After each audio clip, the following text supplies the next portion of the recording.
میرا ایک دوست جو ایک بہت بڑے محکمے میں بڑے منصب پر فائز تھا، میرے پاس آیا، گپ شپ لگائی اور باتوں باتوں میں کہنے لگا کہ میں پاکستان چھوڑ کر کینیڈا جانا چاہتا ہوں۔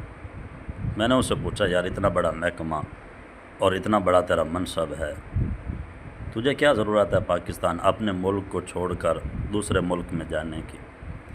تیری تو ماشاءاللہ ملازمت اچھی ہے، نوکری اچھی ہے، تو پھر کیوں چھوڑنے لگا؟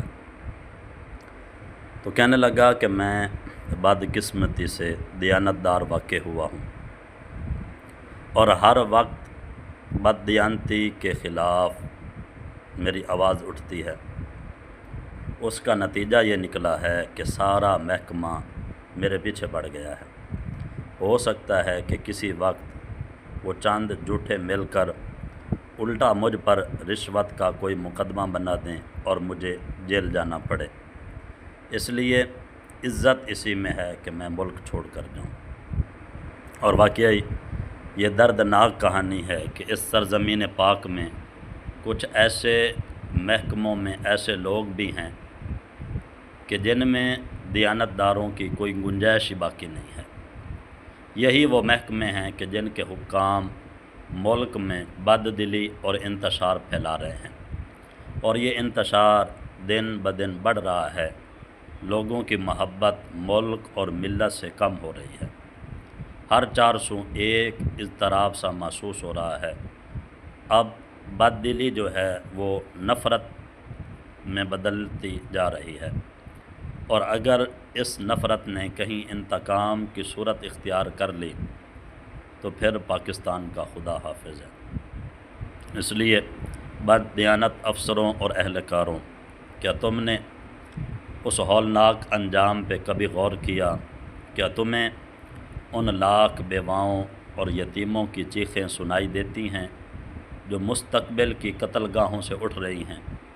وہ طوفان نظر آتے ہیں جو آغوش امروز میں پرورش پا رہے ہیں؟ وہ خونی انقلاب دکھائی دیتے ہیں جو کھولتے ہوئے لاوے کی طرح سینوں میں کروٹ لے رہے ہیں؟ تم اپنی بدکاریوں سے حملہ آوروں کو دعوت دے رہے ہو۔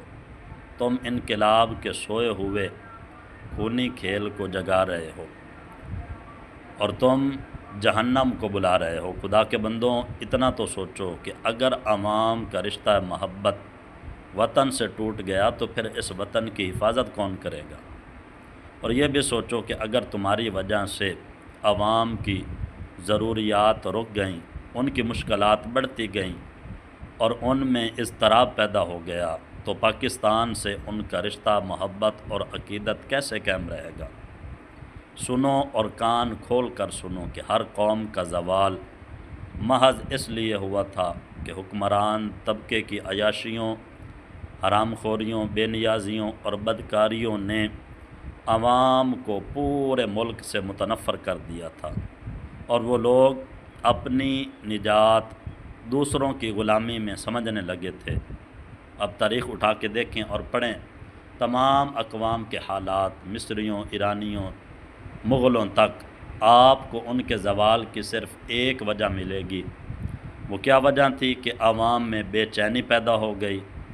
کیوں بے چینی پیدا ہوئی؟ اس لیے کہ جو سلطنت کے اوپر بیٹھے تھے، جن کے پاس عہدے تھے، جن کے پاس سرداریاں تھیں، وہ عیاشیوں میں لگ گئے، شکم پروری میں لگ گئے، سر سے لے کر پاؤں تک گناہوں میں ڈوب گئے۔ انہیں صرف اپنا نفس، اپنا پیٹ، اپنی تجوریاں، اپنے کبوتر، اپنے بٹیرے، اپنے گھوڑے اور کتے یاد رہ گئے۔ باقی سب کچھ بھول گیا، عوام کو بھول گئے کہ کس طرح وہ زندگی گزار رہے ہیں۔ نتیجہ کیا نکلا؟ عوام کا غیظ و غضب ایک سیلاب کی صورت اختیار کر گیا اور ارباب اقتدار کے جاہ و جلال کو بہا کر لے گیا۔ آج بھی وقت ہے، یہی وجہ ہے کہ ہمارے ملک پاکستان کے جتنے بھی نوجوان ہیں، پڑھے لکھے اور محنت کرنے والے، تو وہ کیوں اپنے ملک کو چھوڑ کر دوسرے ملکوں میں جا کر محنت کرتے ہیں، مزدوری کرتے ہیں؟ اس کی وجہ یہ ہے کہ ہمیں ہمارے ملک میں جس طرح آسائش ہونی چاہیے یا جس طرح لوگوں کا اعتماد ہونا چاہیے وہ نہیں ملتا۔ اس لیے آج وقت ہے، اس سے پہلے کہ یہ صورتحال ہو کہ پاکستان کی عوام ہی خود دوسروں کو بلا کر اپنی نجات حاصل کرنے کا سوچے، اس سے پہلے جتنے بھی افراد عہدوں کے اوپر بیٹھے ہیں اپنا بھی سوچیں، اپنے ملک کا بھی سوچیں۔ اللہ تبارک و تعالی ہم سب کو ملک پاکستان سے محبت اور ملک پاکستان کی بقا کے لیے اپنے ایمان کی حفاظت کے لیے اللہ تبارک و تعالی کوشش کرنے کی توفیق عطا فرمائے۔ ہم سب کا حق بنتا ہے، سب سے پہلے ہم مسلمان ہیں، اسلام کے جتنے بھی ہمارے اوپر حقوق ہیں ان کو ادا کریں، پھر اس کے بعد ملک پاکستان جو ہمیں یہ خوبصورت کلمے کے نام پہ جو ریاست ملی ہے اس ریاست کا خیال کریں۔